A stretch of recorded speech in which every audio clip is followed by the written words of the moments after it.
안녕하세요. 즐거운 책방입니다. 네, 오늘 소개해드릴 책은요. 돈을 끌어오는 마음의 법칙이라는 책이에요. 사나의 로만과 두앤 패커라는 분이 쓰신 책이에요. 오늘 소개해드릴 부분은요. 106페이지 성공이 문을 두드릴 때. 우리가 뭐 사업을 할 때도 그렇고 일을 진행할 때도 그렇고 뭐 일상에서도 그렇고 수많은 선택을 하고 그리고 어떤 일을 새롭게 도전하고 결정할 때 결단을 내리잖아요. 근데 우리가 생활하면서도 그렇고 어떤 사업을 진행하면서도 그렇고 그런 결단을 내릴 때 정말 감이 안 올 때가 참 많잖아요. 그리고 어떤 선택이 나 자신을 위한 것인지 어떤 선택이 내 일을 성공으로 이끌 수 있는 선택인지 갈피를 못 잡을 때가 참 많잖아요. 그럴 때 어떻게 해야 하는지 올바른 선택을 할 수 있는지 그런 부분에 대해서 소개를 해드릴게요. 결단을 발휘해야 할 때 갈피를 잡지 못한다면 이렇게 내 자신에게 자문하라는 거예요. 어떤 결정도 나쁘지 않다면 어느 편이 가장 만족스러울까? 어느 편이 가장 만족스러울까? 가슴이 좋아한다고 말할성 싶은 것은 어느 편일까? 내 마음이 좋다고 잘했다고 말할 것 같은 그런 쪽이 어느 쪽인지 내 마음이 가는 쪽을 선택을 하라는 거예요. 그러면서 내 자신에게 물어보는 거죠. 어느 쪽을 가야 너가 내 자신이 기뻐할지 좋아할지 그런 부분에 대해서 자기 자신에게 물어보는 거예요. 어떻게 보면 성공을 하는 과정 속에서 일을 할 때 항상 내 자신에게 자아 성찰을 하면서 매번 내 자신에게 질문을 하는 것이 내 단계 이렇게 성장해가고 발전해 나가는데 도움이 참 많이 돼요. 그래서 가끔씩은 나 자신에 대한 성찰을 하는 시간이 필요하거든요. 그래서 어떤 결정을 할 때도 내 자신에게 질문을 하는 그러한 것들이 어떤 선택을 했을 때 나중에 결과물도 좋다는 거예요. 우리가 선택을 할 때 뭐 A하고 B가 있을 때 A 쪽으로 자꾸 마음이 가요. 그런데 딱 봐서는 바로 성과가 나오고 수익이 날 수 있는 거는 B 쪽인 거예요. 그래서 이게 어떤 거를 선택을 해야 될지 갈등이 생길 때가 있잖아요. 어떻게 해야 될지 모를 때가 있어요. 그럴 때 마음이 가는 쪽을 선택을 하라는 거예요.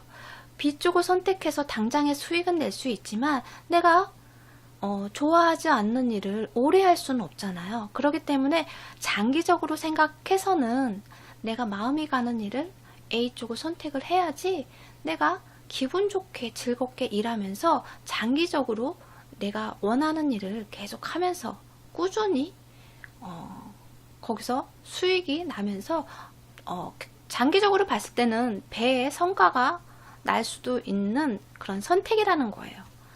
그리고 A를 선택하든 B를 선택하든 둘 다 만족스러운 선택이에요. 그런데 어떤 거를 해야 될지 도통 모르겠어요. A를 해도 좋은 것 같고 B를 해도 좋은 것 같고 행복한 고민이죠. 근데 그래도 어쨌든 선택을 해야 되잖아요.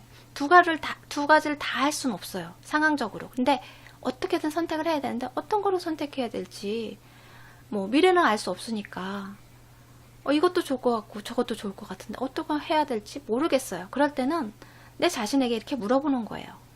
가장 합리적이고 실용적인 결정은 무엇인가? 가장 합리적이고 실용적인 결정은 무엇인가? 자문하라는 거죠. 최선의 방편은 실용성을 배제하지 않는다고 해요. 그래서 어떤 것이 가장 합리적이고 실용적인 결정인지 자문해보고 근데 그래도 모르겠다. 그럴 때는 인류에 이바지하거나 남을 도울 기회가 가장 많은 것이 무엇인지 선택하라는 거죠. 나 자신에게만 좋은 것이 아니고 인류에 그리고 다른 사람에게도 다 좋은 결과물을 낼 수 있는 그런 것이 어떤 일인지 그리고 또 하나 고민해야 될 사항은요. 삶 속에서 창조하고픈 이상적인 자질이 무엇인지 생각해 보라는 거예요. 삶 속에서 창조하고픈 이상적인 자질이 무엇인지 생각해 보라. 이상적인 자질이라는 것은 내가 이상적으로 꿈꾸는 그런 사랑이나 행복이나 그런 마음의 평안이나 그러한 것들을 누릴 수 있는, 그러니까 일을 해가면서 어떤 선택을 해서 진행해 가면서 내가 마음으로 행복을 느끼고 그 속에서 사랑을 느끼고 평안을, 마음의 평온함을 느끼면서 할 수 있는 일을 선택을 하라는 거죠. 그러니까 어떻게 보면 선한 선택을 해야 되고, 그리고 여기서 중요한 것이 어떤 선택을 하든 매사에 정직성을 존중해야 한다고 해요. 정직성을 유지해야 돼요. 내가 내 자신에게 정직성을 유지하고 존중해야 한다고 해요. 왜냐면 이런 경우 있어요. 내가 상품을 팔기 위해서 어떤 상품을 소개를 막 하는데 조금 더 그 사람한테 꼭 팔고 싶은, 매출을 올리고 싶은 욕심에 좀 과장해서 할 때가 있잖아요. 그래서 그런 효과가 전혀 없는 건 아니지만 과장해서 팔면 내가 양심적으로 조금은 찜찜함이 있잖아요. 그러니까 내가 내 자신에게 정직하지 않았던 거죠. 그런 부분에 대해서 그런 식으로 내가 내 자신에게 정직해야 한다는 거예요. 그리고 그런 정직성에 대해서 존중해야 한다는 거죠. 예를 들어서 이런 경우 있어요. 내가 이렇게 과장해서 팔잖아요. 그러면 그게 없는 것도 아닌데 뭐 판매하면 뭐 그 정도의 과장은 할 수 있는 거지 하면서 내가 내 자신에게 변명할 때가 있어요. 그런 행동에 대해서 내가 그런 생각한 부분에 대해서, 그러면서 매출을 올리고 성과를, 수입을 올리는 부분에 대해서 내 스스로가 찜찜해서 내 스스로에게 자기 합리화를 하면서 변명을 하는 거죠. 그러한 부분들을 내가 인지하고 있어야 한다는 거예요. 여기서 잠깐 그 내용을 읽어드릴게요. 에너지의 순수성과 정직성이 매우 중요한 데는 그 이유가 있다. 정직성은 존재의 심오한 영역과 조화로운 모든 것을 창조하는데 길잡이 역할을 하기 때문이다. 내가 어떤 일을 조화롭게 진행하고 거기서 창조를 해서 매출을 올리고 성과를 내고 하는 부분에 대해서 길잡이 역할을 한다는 거예요. 내 사업을 할 때도 딱 틀에 박힌 것이 아니고 계속 발전해가고 변화해가면서 그런 창조적인 그런 올바른 그런 방향으로 이끌어야 되잖아요. 근데 그런 정직성이 그런 길잡이 역할을 한다는 거죠. 그러면서 성공으로 이끌 수 있고 오래 유지할 수 있는 힘을 키운다는 거예요. 그런데 그렇지 않으면, 내가 내 자신에게 정직하지 않고 그렇게 한다면 거기서 그렇게 오래 갈 수도 없고, 그리고 큰 성과를, 큰 부자가 될 수 없다는 거죠. 그 한계치가 있다는 거예요. 정직성은 풍요를 가져다 주는 환경을 조성하기도 한다. 언제 정직성을 유지하거나 포기하는지는 자신이 잘 안다. 혹 돈 때문에 원치 않는 일을 하는 등 자신의 이상을 타협한다면 정직성에 합치되는 처사가 아닐 것이다. 그렇죠. 정직성을 존중한다면 훗날 풍요를 갑절로 누릴 것이다. 매사에 기분 좋게 감당하고 자신의 가치관에 따라 처신하며 이웃에 정직하며 진실하게 사는 것이 무엇보다 중요하다. 남의 조언보다는 자신의 지혜를 따르며 자신을 존중하고 스스로 옳다고 여기는 방법대로 일을 처리하라. 아울러 만나는 모든 사람을 존중하고 만사를 영혼의 빛에 두라. 당신의 에너지와 존재는 세상에 주는 선물이다. 에너지가 맑고 잘 흐를수록 타인에게 더 많은 것을 주게 될 것이다. 정직하게 창조한 돈은 당신뿐 아니라 타인에게도 선을 가져다 줄 빛의 금전이 된다. 그러니까 그만큼 그런 정직성이 좋은 에너지를 나에게 만들어내고, 그리고 그런 에너지들이 나 자신만 좋은 것이 아니고 내 주변 사람들에게도 좋고, 어떻게 보면 내가 만든 제품을 이용하는 고객들한테도 좋은 거고, 그러므로 인해서 이렇게 좋은 것이, 그런 좋은 에너지가 확장이 되면서 자연스럽게 흘러 들어가고, 그런 흐름 속에서 그런 풍요가 빛을 발할 수 있는 그런 계기가 된다는 거죠. 여기서 다른 부분을 또 읽어드릴게요. 이 부분은 정말 다 읽어드려도 좋을 것 같아요. 정말 내용이 너무 괜찮아요. 그러니까 우리가 조금 모른 척하고 지나갈 수 있는 부분, 그리고 조금은 무시하고 싶은 부분이기도 한데, 이런 부분을 잘 지키고 그러한 선택을 하고 결단을 내린다면 내가 부를 이루는데, 성공을 이루는데 시간은 조금 걸릴 수 있을지언정 내가 원하는 만큼의 그 이상의 성공을 이룰 수 있다는 거예요. 그래서 여기 부분을 또 읽어드릴게요. 체력과 비전을 가진 데 대해 감사하고 자신을 사랑하라. 잠시 여유를 두고 자신은 이미 성공한 사람이라는 점을 각인시키라. 성공의 기쁨은 목표를 실현해야만 누릴 수 있는 것이 아니라 당장이라도 만끽할 수 있다. 지금껏 이루어낸 자신의 공로를 인식하라. 성공이란 지금 이 순간 성공을 누리는 데서 오는 것이지, 미래에 원하는 대상을 성취했을 때에만 느낄 수 있는 것이 아니다. 성공이란 지금 이 순간 성공을 누리는 데서 오는 것이다. 네. 그리고 또 우리가 알아야 될 것은 뭐냐면요, 거액을 손에 쥔다고 해서 성공한 기분이 들 거라고는 기대하지 마라.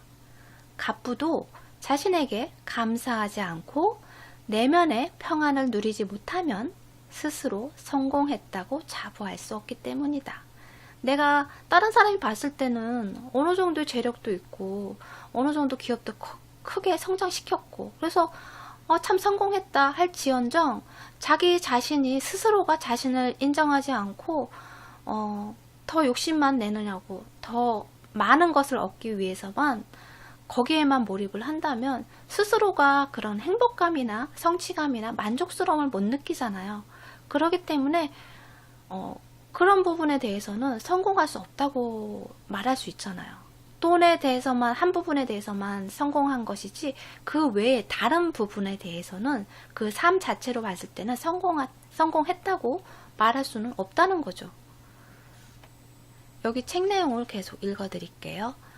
은행 계좌에 잔고가 얼마며 어떤 집에 살며 어떤 차를 타고 다니느냐로 성공을 가늠할 수는 없다. 성공의 정의는 이상적인 자아의 목표가 성취되는 데까지 확대되어야 마땅하다. 진정한 성공이란 적당한 경제적 여유를 갖고 인습이나 부정적인 발상을 바꿀 수 있으며 두려움에서 자유롭고 애착이 가는 일을 하며 자신의 역량을 발견하고 개발하는 것을 의미한다.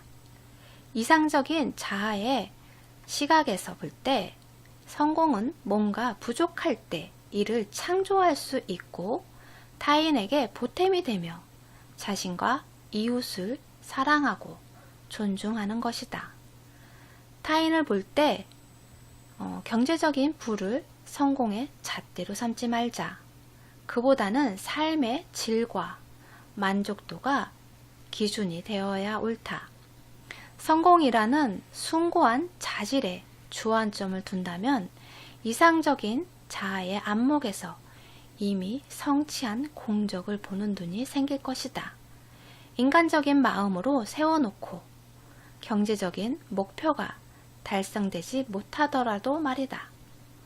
그래서 우리가 지금까지 살아가면서 아주 작게든 크게든 성공한 것들이 있잖아요. 아주 작게로 한다면 뭐 저 같은 경우는 요리를 했는데 처음 어떤 새로운 요리를 했는데 정말 맛있게 된 거예요. 그래서 아이들도 가족들도 그렇고 다 맛있게 감탄을 하면서 먹었어요. 그러면 그것도 성공이잖아요. 내가 뭐 하나를 만들었는데 새롭게 만들었는데 성공했어요. 그럼 그것도 성공이잖아요. 그런 거에 대해서 그런 만족스러움, 그런 감정을 느끼고 인정을 받고 하면서 나의 자존감도 상승하고 자긍심도 생기고, 그럼으로 인해서 또 하나의 성공을 했다는 거죠. 그런 부분에 대해서 자축을 하고, 그리고 그럴 수 있는 그런 환경, 지금의 상태에 대해서도 감사하는 마음을 가져야 한다는 거예요. 이런 성공들이, 작은 성공들이 모여서 나중에 큰 성공을, 정말 커다란 부를 누리는, 우리가 원하는 목표를 달성할 수 있는 그러한 지점까지 올라갈 수 있잖아요. 그렇기 때문에 우리가 그런 큰 목표만 달성했을 때만 성공이 아니라 작은 하나를 이루었으면 그것도 성공이라는 거예요. 내가 취업 준비를 할 때 취업을 어떤 부분에서 어떤 부분까지 공부를 마스터를 하기로 계획을 했어요. 그러면 그 계획대로 마스터를 했다면 그거 하나도 성공이고, 또 뭐 면접에 서류의 전형에 붙었어요. 그러면 그것도 하나의 성공이잖아요. 그 다음에 또 면접에서 붙었으면 그것도 하나의 성공이고. 그러니까 성공이 하나씩 하나씩 하나씩 모여서 수많은 수백 개가 됐을 때 정말 커다란 성공을 이루는 그런 결과물이 나오잖아요. 그런 중간중간에 성과물이 없이 그냥 건너뛰기로 해서 점프해서, 아니면 뭐 하늘에서 뚝 떨어져서 성공하는 건 아니잖아요. 그런 과정들이 있잖아요. 그렇기 때문에 그런 과정들에 대해서 감사하고, 그리고 내 자신에 대해서도 아유 고생했다고, 잘했다고, 성공했네, 아 이 부분에 대해서 내가 성공했네, 달성했네, 그런 식으로 자축을 하면서 그런 좋은 에너지, 내가 어떤 부분에 대해서 성공했다고 하면 기분 좋잖아요. 즐겁잖아요. 행복하잖아요. 그런 부분에 대해서 그런 좋은 에너지가 생기고, 그런 좋은 에너지로 인해서 또 다른 그 어려운 다음 단계로 넘어갈 수 있는 힘을, 에너지를 키울 수 있다는 거죠. 그리고 나의 능력을, 내적 그런 마음의 힘을 키울 수 있는, 자력을 키울 수 있는 그러한 계기가 되는 것이 이 작은 성공을 해내고 했을 때 그 자력의 힘이 어마어마하게 커지잖아요. 그러므로 인해서 나의 자존감이나 자긍심이 상승하고, 그런 것들이 그런 본질이 돼서, 성공의 본질이 돼서 나를 성공으로 이끌 수 있게끔 해준다는 거죠. 그래서 여러분이 요 부분에 대한 책 내용은 정말 시시때때로 반복해서 읽어보시면 좋을 것 같아요. 내가 어떤 힘든 일이 있잖아요. 가정 속에서도 이렇게 뭐 생활 속에서도 그렇고 가정 속에서도 그렇고 뭐 어떤 목표를 하고 막 달려갈 때 지치고 힘들 때가 있잖아요. 그럴 때 요 부분을 이렇게 읽고 하면서 자아 성찰을 하고 내 자신을 들여다보고 내 자신의 내면의 소리를 들으면서 결정을 하고 선택을 하면서 조금 더 내가 원하는 방향으로, 내가 좋은 방향으로, 나를 위한 좋은 방향으로 선택할 수 있게끔 그런 결단력을 키울 수 있는 그런 내용인 것 같아요. 그래서 우리가 어떤 목표를 잡고, 그리고 또 어떤 사업을 하는 과정에서 오늘 읽어드린 그런 부분들을 기준으로 삼고, 그런 밑바탕으로 삼아서 내가 어떤 일을 진행을 하고 사업을 한다면 내가 성공하는데 커다란 도움이 되고 크게 성공할 수 있는 밑바탕이 되지 않을까 하는 생각을 했어요. 그래서 이러한 생각들을 기반으로 했을 때 좀 더 나를 크게 성장할 수 있는, 성공으로 이끌 수 있는 그러한 바탕이 되는 말인 것 같아요. 여러분이 어떤 사업을 하거나 목표를 이룰 때 이러한 책의 내용을 기반으로 해서 조금 더 올바른 선택, 나를 위한 선택, 그리고 여러 사람을 위한 선택을 하셨으면 좋겠고요. 그리고 내가 정말 어떤 거를 선택을 해야 될지 결단력이 안 쓸 때 이런 책 내용이 지금 읽어드린 부분을 조금 더 반복적으로 생각하고 읽고 하면서 책을 구매하셨을 때 이 부분을 조금 더 반복적으로 계속 읽으면서 내 자신에게 각인시키는 거죠. 그러므로 인해서 내가 좀 더 올바른 선택을 할 수 있게끔, 그리고 나를 위한, 그리고 좀 더 성공할 수 있는 그러한 밑바탕이 되는 그러한 선택을 하시는데 도움이 되셨으면 좋겠어요. 네, 구독 버튼도 부탁드릴게요. 지금까지 들어주셔서 감사합니다. 다음 시간에 또 만나요.